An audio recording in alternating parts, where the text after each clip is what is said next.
अंक में कहानी यहाँ से शुरू होती है कि राजा विवाह करके शकुंतला से वापस लौट चुका है। इसका मतलब अब विवाहिता शकुंतला आश्रम में है। और चौथे अंक में जो विवाहिता शकुंतला आश्रम में है, क्योंकि शादी में दो लोग गवाह बने थे, शादी में दो लोग गवाह बने थे, इनकी साइन है। हम सुन जाओ, अब साइन मतलब स्टाम्प पेपर में नहीं है, पर मौखिक सहमति अनुसुईया और प्रियंवदा। इसीलिए सबसे ज्यादा टेंशनाइज्ड अनुसुईया और प्रियंवदा। टेंशन से शुरुआत हो रही चौथे अंक की। और आप यहाँ से चौथे अंक में देखना, दोनों सहेलियां पुष्पों को तोड़ती हुई, मानो ऐसा अभिनय होता है कि फूल तोड़ने से इस अंक की शुरुआत होती। लिखा है तथा प्रविशता कुसुमावचयम नाटयन्त्यो सख्यो। दोनों सखियों का प्रवेश करवाया कालिदास ने। और इसके बाद ये सखियों के एंट्री का आखिरी अंक है। इसके बाद 5वें, 6वें, 7वें में ये सखियां नहीं मिले, तो आप समझ लो कि ये सखियों का विदाई का भी आखिरी अंक है। ये कणों के आने और जाने का भी आखिरी अंक है। कणों की एंट्री और फिर कणों का समापन इसी अंक में, ये भी इसका आखिरी अंक है। अगर आप बहुत सारे, चौथा अंक एक ऐसा है, आप 7 अंकों में यदि पूछे कि भाई बीच का अंक कौन, तो 3 अंक पहले और 3 अंक बाद में, तो ये सेंटर है, ये केंद्र है। और ये कथा का एक ऐसा बिंदु है, एक ऐसा मोड़ है जिससे आगे की कहानी को आगे बढ़ना। यदि दुर्वासा नहीं आते, शाप नहीं दिया जाता और कर्ण मान लो भेज देते और दुष्यंत इसको अपनी पत्नी मानकर रख लेते, तो कहानी आगे कहाँ बढ़ती, कहानी आगे कैसे जाती। और कहानी को आगे बढ़ाने के लिए एक ऐसी घटना है, एक ऐसा नाटक का ये मोड़ है चौथा अंक, जहां से आगे के 3 अंक बढ़ने वाले हैं। 5वें अंक में राजा का मना कर देना, तभी तो आगे धीवर इत्यादि का कथानक, सानुमति का कथानक या मातली का आना, लड़ाई, ये सारी कहानी आगे क्यों बढ़ी। तभी तो वो उनकी माँ आकर के उसको लेकर के जाती है। और भरत का भी जन्म कहाँ होता है, मारीच के आश्रम। मम्मी पली बढ़ी है कर्णों के आश्रम में, बेटवा पला बढ़ा है मारीच के आश्रम में। आश्रम से गहरा नाता है शकुंतला के जीवन का। इसीलिए आपने देखा कि शकुंतला कितनी भी बड़ी विपत्ति आई हो, कभी नहीं कही कि अगर नाश हो जाए, मर जाए, उखड़ पड़े, ऐसा कोई डायलॉग डिलीवरी आपने शकुंतला की सुनी? नहीं सुनते। क्यों? क्योंकि संस्कार ही ऐसा नहीं था, संस्कार ही ऐसा नहीं था। क्यों? एक तो बहुत बड़े तपस्वी की कन्या, विश्वामित्र की औलाद है, और बहुत रूपवती माँ की बेटी, बोलो हाँ या ना, मेनका की, और हमेशा पली बढ़ी है कर्णों के निर्देशन में। तो छोटी छोटी बातों में कोई डायलॉग डिलीवरी आप नहीं देखेंगे शकुंतला की जिसमें शकुंतला ने दुष्यंत को खूब चपक के गरियाया। गरियाई कभी मत आए रहे, लपर लपर करत रहे, I love you, I love you, अब बातें नहीं जाने का, ऐसा कोई डायलॉग डिलीवरी आप शकुंतला की सुने तो अरे पढ़ेंगे, आप खुद देख लें। क्यों? क्योंकि शकुंतला का जो स्वभाव है वो पूरा, वहाँ किसके साथ रहते हैं, किन लोगों के साथ उठते बैठते हैं, किन लोगों के साथ जीते जागते हैं, किस एटमॉस्फेयर में आप जीवन जीते हैं, उसका असर आपकी जिंदगी में पड़ता है। और शकुंतला की जिंदगी में असर पड़ा है लताओं का, वृक्षों का, मृगों का, पेड़ों का, ऋषियों का, कर्णों का, गौतमी का। इसलिए ये सहज, शांत और सरल लोग हैं। और जो सहज, शांत, सरल लोग हैं, इसीलिए सहजता, शांति और सरलता फूट फूट कर बहती है कहाँ, शकुंतला के व्यक्तित्व। ठीक है, नाटक का ये दूसरा पक्ष जो मैं आपसे चर्चा कर रहा हूँ, अर्थात इस तरह की चीजें आपको पढ़ने के बाद खुद से समझनी हो। नहीं तो आप सोचिए किसी की लड़की को उसका पति ये कह दे कि नहीं नहीं वो तो ये बालक मेरा नहीं है, इसके गर्भ में जो बालक है वो मेरा नहीं, हम तो कभी शादी नहीं किए, हम तो कभी गए ही नहीं, हम तो जानते नहीं, हम तो पहचानते नहीं। तो क्या सारंगराव और शारदत्त आकर बताए नहीं होंगे? सारंगराव शारदत्त आके कर्णों से नहीं बताए कि महाराज नहीं रखा, तो कर्ण गए लाठी लेके कि निकाल दुष्यंत तेरी। ऐसी कोई कहानी आपने पढ़ी? पढ़ी नहीं पढ़ी। ये त्रिकालज्ञ ऋषि, कर्ण त्रिकालज्ञ ऋषि हैं, उनको पता है कि हम भेजेंगे और शकुंतला को स्वीकार नहीं करेंगे। इसीलिए देखिए कोई एक्शन नहीं लिया, किसने? विदाउट एक्शन बैठे रहे, क्योंकि उनको पता है। और देखिए आप जबरदस्ती जाके श्राप का डर दिखा करके हो सकता है अपनी शकुंतला को रखवा लेते, और इतनी सारी रानियां हैं, चलो एक पुरानी और भी पड़ी रहती, लेकिन वो बात नहीं होती जो बात बाद में दुष्यंत के साथ हुई। वही दुष्यंत फूट फूट कर रोता है जब उसको अंगूठी मिलती है। तो दुष्यंत को शकुंतला की यादों में रुलाना है, और जब आश्रम में शकुंतला उसको दिखाई पड़ती है, मातली के आश्रम में, वो मारीच के आश्रम में, तो गोवर्धन में लोटी पड़ता है। मैं नहीं कह रहा, ऐसा लिखा है गुरु, हाँ ऐसा कालिदास ने कहा है। और यदि ये बात 5वें अंक में कर्ण अपने जबरदस्ती करवा लिए थे, आज वो भीतर से पश्चाताप से सनागोर है, उसको लगता है कि मैंने अन्याय किया है। और भाई साहब, अन्यायी को भीतर से अन्याय का बोध होना ही चाहिए। ये कालिदास की लेखनी का चमत्कार है। नहीं मिलवाते 5वें अंक में, बोले एहसास होना चाहिए, एहसास होना, वक्त आएगा तो एहसास होगा, और वक्त आया तो एहसास हुआ। यार यदि ये भरत दुष्यंत की औलाद नहीं होता तो ये बिलारी को देख के महतारी की गोदी में छुप जाता। ये दुष्यंत की औलाद है जो कहता है कि शेर मुंह फाड़, तुम्हारा दांत गिनूंगा। ये दांत लुल आदमी का बेटवा शेर का दांत नहीं गिनता है। इससे सिद्ध होता है कि संतान किसकी? दुष्यंत। और जिसकी महतारी शेरन और हिरणों के बीच में पली हो, उसी का बेटवा शेर से खेलेगा। सियार का बेटा सियार से ही खेलेगा, शेर से नहीं। बोलो हाँ, शेरनी का बच्चा है गुरु। महतारी बचपन से लेकर आश्रम में जीवन बिताई है, और उस आश्रम में जहाँ शेर और हिरण एक साथ घूमते हैं, तो भला उनका बेटवा सिंह से क्यों डरे? बोलो हाँ, शेर खा लेगा? नहीं, 5 साल का बच्चा शेर के दाढ़ को फाड़ कर कहता है कि मैं तुम्हारे दंतांते गणेशामि, कहता है मैं तुम्हारे दांत गिनूं। और जो खिलाने वाली होती पास नहीं, दूर से करेंगे छोड़ दो, छोड़ दो, खा लेगा, तुम दूर रहो। वो संतान ही ऐसी। ये असर दिखता है, किसका असर दिखता है? खून का। खून का असर दिखता है, माँ का असर दिखता है, बाप का असर दिखता है। महतारी डरपोक हो, कभी सियारिन से शेर नहीं पैदा होते। बोलो, कभी गाय बढ़ावा नहीं पैदा करती। वहीं पर एक ही साथ बछवा पैदा हो और भैंस से पावा पैदा हो, सारा पावा बैठा रह जाएगा और बछवा उसको खेलने लगेगा। बोलो हाँ, ये दूध का असर है, ये महतारी बाप का असर है। वो लोग आलसी टाइप के लोग हैं, भैंस टाइप के लोग, आप उनको उठाते रहो उठेंगे नहीं। गाय में चंचलता है, गाय में स्फूर्ति है, तो वो बच्चे में दिखती है।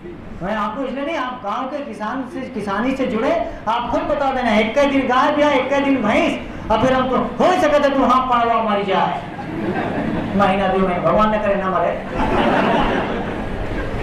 तो गुरु 5 दिन बाद आप पड़वा को और बछवा को दोनों को ढीलो, तुम्हारे पड़वा को पता है एक गोड़ रखा मुश्किल पर, और तब तक तुम 5 दिन बाद तो अपने बछवा को तुम खुद नहीं पकड़ पाते जो 30 साल के लोग हैं। ये असर होता है महतारी का और बाप का। बोलो हाँ, ये संतति का असर मैं दिखाता हूँ आपको, इसलिए दिखाता हूँ कि आप समझ पाए कि हाँ ये असर होता है।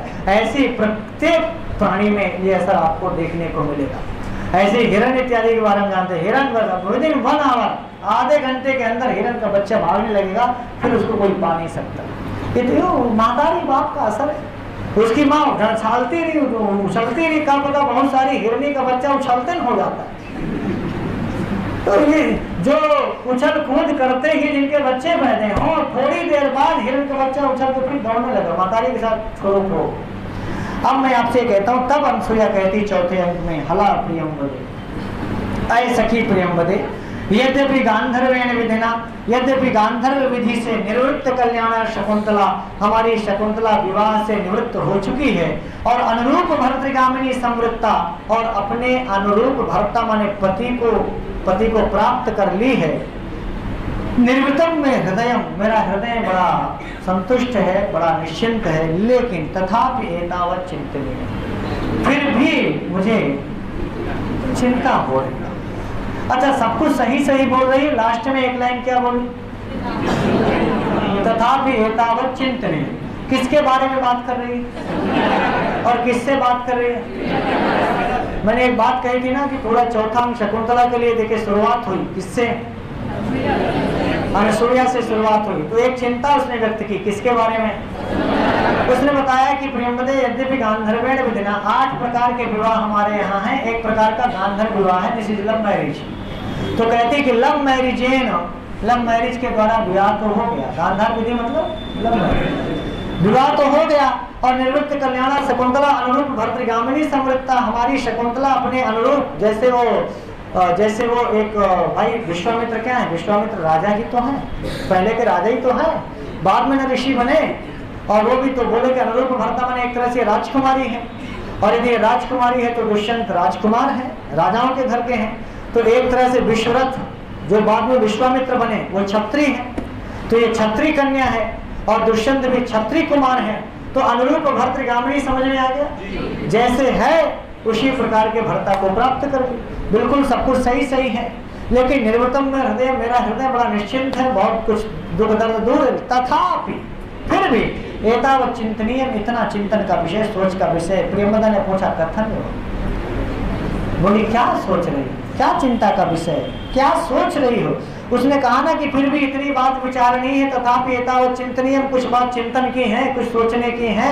प्रेमदा ने पूछा कथन क्या सोचे, क्या सोच रही हो, क्यों परेशान हो? तो अनसुया ने कहा अब सह राजर्षि, आज वो राजर्षि इष्टिम परिसमाप्य, इष्टि माने यज्ञ, यज्ञ की समाप्ति के बाद ऋषि भी विसर्जिता, ऋषि ने उसको विसर्जित कर दिया, विदा कर, विसर्जित माने विदा कर दिया। और आत्मनो नगरम प्रविश्य, अपने नगर में प्रवेश करके अंतःपुर समागता, अंतःपुर होता जहाँ रानियां रहती हैं, तो जब अपनी अंतःपुर में प्रवेश करेगा तो इतोगतम वृत्तांतम, यहाँ की घटना को स्मरति वा न वा, याद करे ना करे, याद।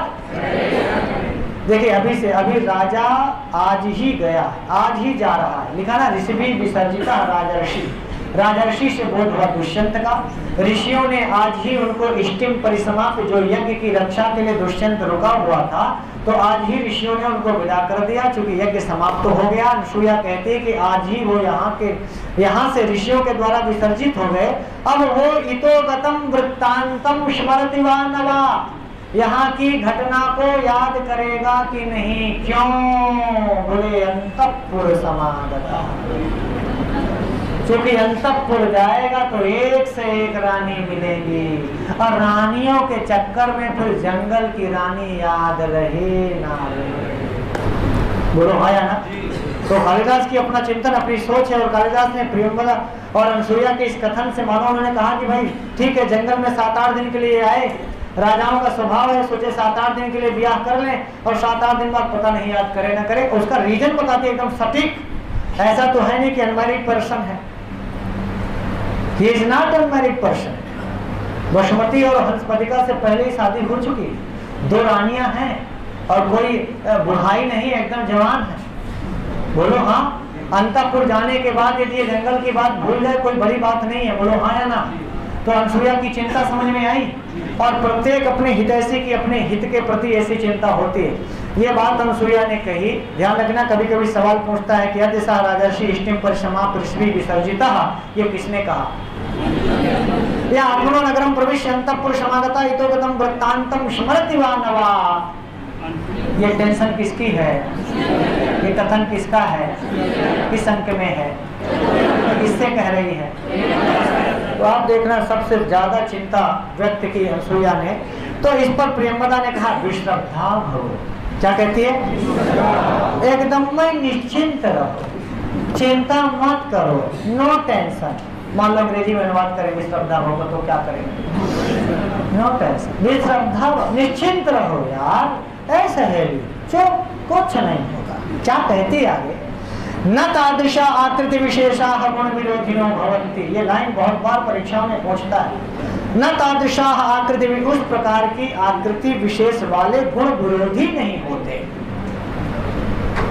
जिस प्रकार की शकल दुष्यंत की है वो प्यार वाली शकल है, भोली भाली शकल है, अच्छी शकल है, इस प्रकार की शकल वाले अपने से गुण विरोधी आचरण नहीं करते। मान लो वो शकुंतला को ना याद करे, शकुंतला को छोड़ दे, अपनी विवाहिता पत्नी को ना स्वीकार करे, तो ये उसके पद से, उसके व्यक्तित्व से या उसके स्वरूप से या उसके गुणों से विरोधी आचरण होगा।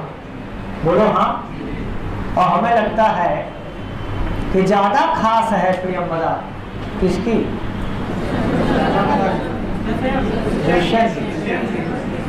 दोनों सहेलियां साथ रहती थी, लेकिन दुष्यंत को ज्यादा समझती है कौन?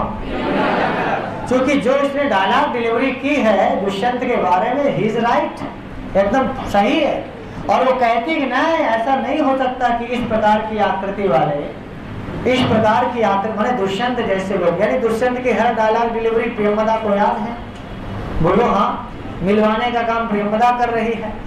शकुंतला से कही कि तुम चिट्ठी लिखो, हम भेज देंगे, लव लेटर लिखवाती है, तीसरा अंक पढ़ लेना। तो वो कहती है कि हम भेज देंगे। इसका मतलब दुष्यंत के ऊपर अत्यंत प्रगाढ़ विश्वास है प्रियंवदा का, और अत्यंत प्रगाढ़ स्नेह है शकुंतला। यदि शकुंतला दुष्यंत को बहुत प्यार करती है तो दुष्यंत पर बहुत विश्वास करती है कौन? अब हम ये नहीं करें कि अनसुईया विश्वास नहीं करती, पर पहली बार दुष्यंत पर सवालिया निशान खड़ा करती है कौन? अनसुईया। और आज ही गया, जा ही रहा है, अभी अंतःपुर पहुंचा नहीं, लेकिन अनसुईया को ज्यादा टेंशन है। इसका मतलब अनसुईया को शकुंतला की ज्यादा चिंता है और प्रियंवदा को दुष्यंत की ज्यादा चिंता। अब ज्यादा का हम वो तौल पैमाना नहीं बता रहे, मैं डायलॉग डिलीवरी से दोनों को बताने की कोशिश कर रहा हूँ। तो आप ये देखेंगे कि अनसुईया ने यही कहा कि यहाँ से जाने के बाद न जाने राजा यहाँ का स्मरण करे ना करे, क्योंकि उनका देखो अनसुईया का कथन ये है कि यदि केवल शारीरिक आकर्षण मात्र है, मनोज भैया आप समझिएगा, यदि केवल शारीरिक आकर्षण मात्र है तो ये आकर्षण तो वहाँ अंतःपुर जाने के बाद खत्म हो जाएगा। और यदि केवल शारीरिक स्तर पर ही प्यार है तो अंतःपुर जाने के बाद खत्म होगा। एकदम राइट एंगल में चिंतन है, सही दिशा में सोच रही। और यदि लगाव भीतरी है, हृदय से है, दिल से है, तो नहीं भूलेगी। और ये जो प्रियंवदा जो डायलॉग डिलीवरी करती है वो दुष्यंत के भीतर के व्यक्तित्व को बताती है, और जो अनसुईया डायलॉग डिलीवरी करती है ये दुष्यंत के बाह्य स्वरूप को बताती है। मानो दोनों सहेलियां दो तरह से दुष्यंत को समझ रही हैं, एक बाहरी एंगल से, एक भीतरी एंगल से। बाहरी एंगल से देखा जाए तो यदि बहुत सुंदर हमारी सखी शकुंतला है, यदि ऐसी सुंदरता पर मुग्ध होकर के विवाह किया और शरीर मात्र के आकर्षण से है, तो उसकी ये वाली चाहत तो पूरी हो चुकी है, उसकी शारीरिक चाहत तो दुष्यंत की पूरी हो चुकी है। तो इससे संभावना बनती है कि अब तो वो शकुंतला को उपभोग कर चुका है, तो हो सकता है कि ना बुलाए। चिंतन का आधार समझते चलना, चूंकि यू आर टीचर, आप शिक्षक हो, आपको ये समझना आवश्यक है। और यदि इस स्तर पर आप दोनों सहेलियों की बातचीत को समझेंगे तो पूरे नाटक में कभी अनसुईया कुछ कहेगी तो आपको अनसुईया के कथन की गंभीरता बता देगी कि ये कथन अनसुईया का है और ये कथन प्रियंवदा का है। दोनों का स्वभाव, यद्यपि दोनों अपनी सहेली को बहुत प्यार करती हैं, लेकिन दोनों के सोचने का एंगल अलग अलग है, दोनों के चिंतन का धरातल अलग अलग है। एक कहती है कि राजा यहाँ से जाने के बाद न जाने यहाँ के वृत्तांत को याद करे ना करे, और एक कहती है कि नहीं, ऐसा नहीं हो सकता। न तादृशा आकृति विशेषा गुण विरोधिनो। ये लाइन है प्रियंवदा की, जो बात करती है किसकी? दुष्यंत की। कहती ऐसा नहीं हो सकता। अब ये एक समस्या फिर खड़ी कर दी, बोले तात इदानीम इमं वृत्तांतम श्रुत्वा न जाने किम प्रतिपत्स्यतो। यहीं से दोनों की डायलॉग डिलीवरी समझेंगे, आपको समझ आएगा। वो कहती कि तात माने पिताजी, इदानीम इस समय, इमं वृत्तांतम श्रुत्वा इस पूरी घटना को सुनकर न जाने किम प्रतिपत्स्यतो, क्या व्यवहार करेंगे, न जाने क्या प्रतिक्रिया करेंगे। कौन? तात कौन? तात कणो इमं वृत्तांतम श्रुत्वा, जब वो ये जानेंगे कि हाय राम ब्याह कर ली है शकुंतला और शकुंतला गर्भिणी है, शकुंतला के गर्भ में बालक है, ये घटना जब कर्णों तक पहुंचेगी तब वो न जाने क्या करेंगे, वो न जाने क्या सोचेंगे। का पता हमारो पेशी हो कि हिया प्रेमदा तहिया ते बहुत चिट्ठी लिख लिख पहुंचावर हिया। माना कि शकुंतला को डांट पड़ेगी तो कहे प्रियंवदा की आरती उतारी जाएगी, अनसुईया की आरती उतारी जाएगी। यदि शकुंतला दोषी है तो उनसे ज्यादा दोषी अनसुईया और प्रियंवदा है। सारा मिलने का प्रोग्राम यही दोनों बनाती थी। तीसरा और दूसरा अंक पढ़ लेना तो आपको नाटक समझ में आएगा। तो अब एक को चिंता है कि दुष्यंत यहाँ की बात को याद करेगा कि नहीं, और एक को चिंता है कि बाबू एक्सेप्ट करेंगे कि नहीं। दोनों के चिंतन का धरातल समझ लेना। दोनों शकुंतला के बारे में सोच रही हैं। एक को बाबू की कोई टेंशन नहीं है, पति की टेंशन है, और एक को पिता की टेंशन है। एक को पिता की टेंशन है कि वो क्या एक्शन लेने वाले हैं, और एक को पति का टेंशन है कि वो क्या एक्शन लेने वाला है। दोनों का दो चिंतन, लेकिन दोनों चिंतन अकॉर्डिंग टू शकुंतला हो रहा है। ध्यान में रखना, मैंने आपसे वादा किया था कि चौथा अंक पूरा शकुंतला के लिए है। ये दोनों डायलॉग डिलीवरी किसके लिए हो रही है? यदि पिता एक्शन तगड़ा ले लेंगे, आश्रम से हम तीनों को मार के डंडा भगाए दें, तो भी ये एक्शन लंबा है। और यहाँ ऑनर किलिंग होती है भारतवर्ष की धरती में आज भी। बोलो हाँ है ना? प्यार और करें एकदम बापा बिटिया के गला रेती देते। तो मैं झूठ बोल रहा हूँ? तो यदि ये टेंशनाइट है कि हाँ हम बाबू का करिए, बिल्कुल असली टेंशन है, सही सोच रही है कि करे हम सोमनाथ तीर्थ का चले गए तो अच्छा माया रचे रहती ना। और शकुंतला को नहीं कहेगा कि हम तुमको बचपन से रखें है, तुम्हार बाप जब इतनी बड़ी रहूं छोड़ के चलेगा तो यही मेर के हम छाऊ खरबू।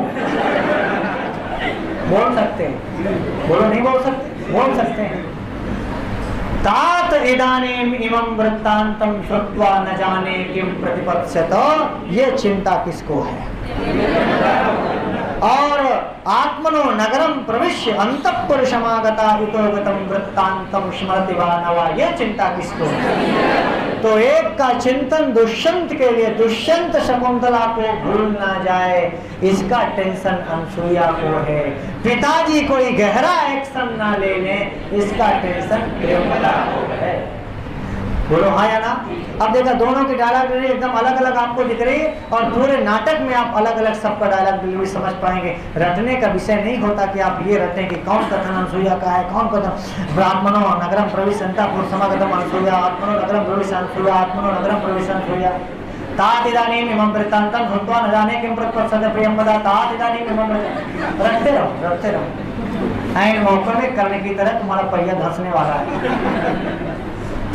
वो अंतर चेतना से पढ़ो। एक बस ये टेंशन लो कि एक को टेंशन है हस्बैंड की और एक को टेंशन है फादर की।